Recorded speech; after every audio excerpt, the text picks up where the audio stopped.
Hello student, हमारे कक्षा 10वीं के विज्ञान में नियंत्रण एवं समन्वय, कंट्रोल एवं कोऑर्डिनेशन, तो उसके चैप्टर में से ये तंत्रिका कोशिका या न्यूरॉन की संरचना में आज आपको समझा रही हूँ और इसको कैसे सरलतम ढंग से इसको नामांकित कर सकते हैं ये मैं आपको बता रही हूँ।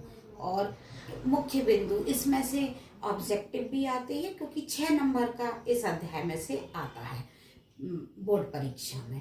तो ये मैं आपको आगे बताती जाऊंगी और आपको मैं बताती हूँ कि हमारे उस तंत्रिका तंत्र की संरचनात्मक एवं कार्यात्मक इकाई तंत्रिका कोशिका या न्यूरॉन होती है और ये सबसे लंबी कोशिका है।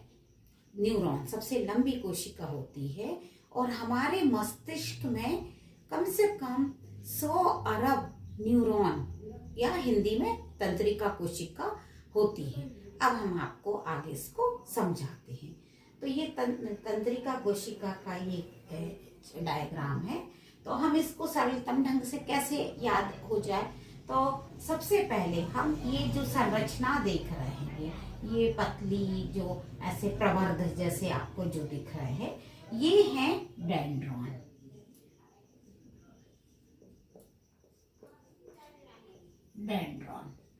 तो डेंड्रॉन का काम क्या होता है कि हमारी जो संवेदी अंग हैं, नाक, कान, जीभ, इनसे संवेदनाओं को ग्रहण करके, ये संवेदनाओं को ग्रहण करके कहाँ पर पहुंचाते हैं? साइटोन तक। और साइटोन क्या है? साइटोन ये तारक का संरचना होती, तारे नुमा ये जो संरचना दिख रही है इसको हम बोलते हैं साइटोन।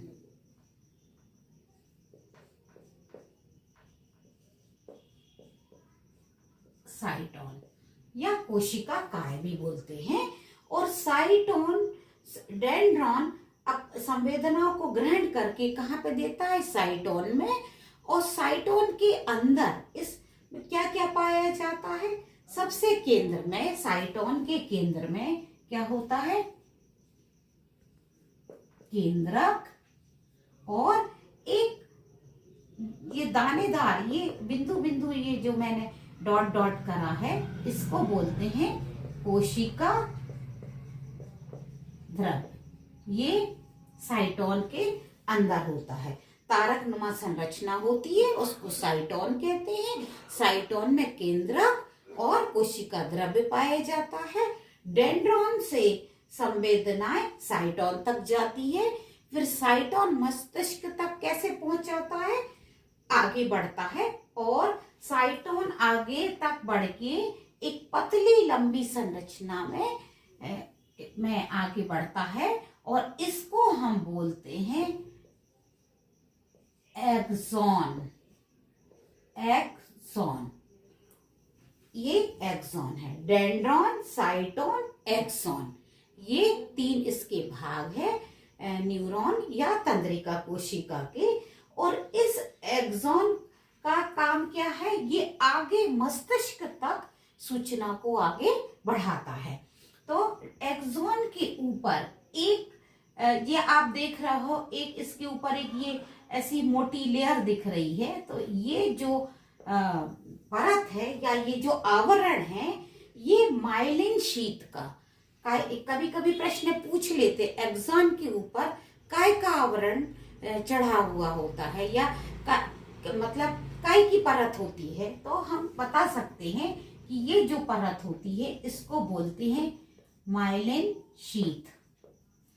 माइलिन शीट की आवरण या परत होती है।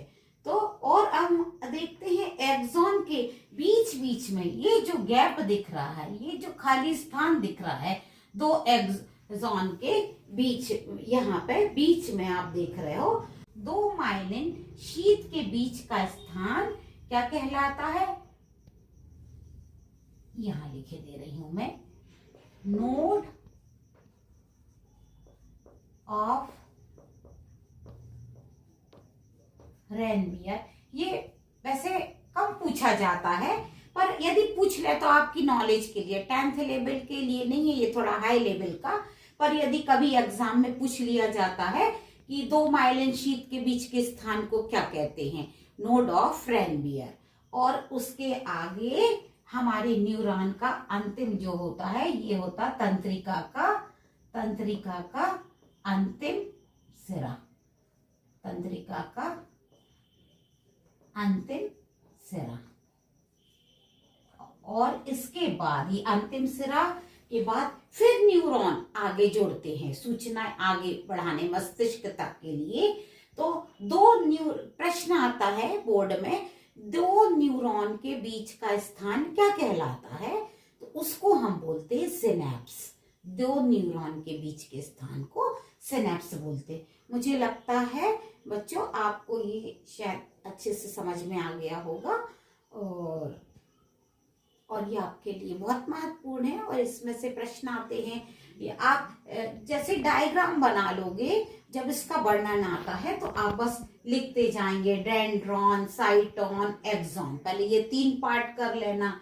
डेंड्रॉन ये संवेदी अंगों से सूचना लाता है और कहाँ, साइटोन में देता है।